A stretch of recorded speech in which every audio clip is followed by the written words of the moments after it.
In today's video, I'm going to teach you how to replace a video clip in InVideo. By the end, you'll know the fastest, cleanest way to swap out a clip without disrupting your edits, timing, or design. First, log into InVideo using the official site or app.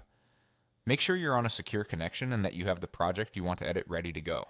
Once you're in, you'll land on the main dashboard where your work is organized. Head to your projects. This is where all your saved edits live.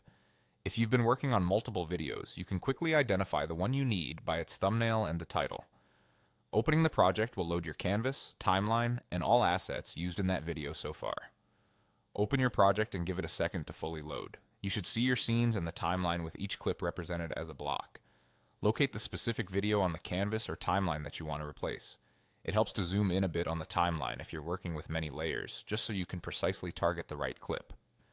Now directly add a media on top of the video you want to replace. The simplest way is to drag your new video from your media library or your device and drop it right onto the existing clip on the canvas or on that clip's block in the timeline. Aim for the exact clip you intend to swap. For best results, choose a replacement that matches the aspect ratio and orientation of your project so you avoid unintended cropping or letterboxing. If the media is still uploading, let it finish before dropping it onto the target clip to ensure a smooth swap. When prompted, choose Replace. InVideo will show a quick prompt asking what you want to do with the new media.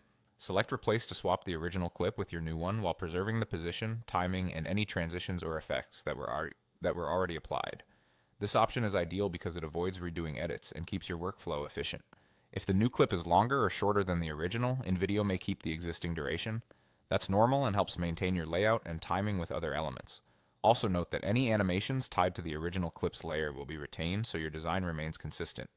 That's all there is to it. Log in, go to your projects, open the one you need, drop the new media directly onto the clip you're replacing, and when the prompt appears, choose Replace. It's quick, reliable, and saves you from rebuilding edits from scratch.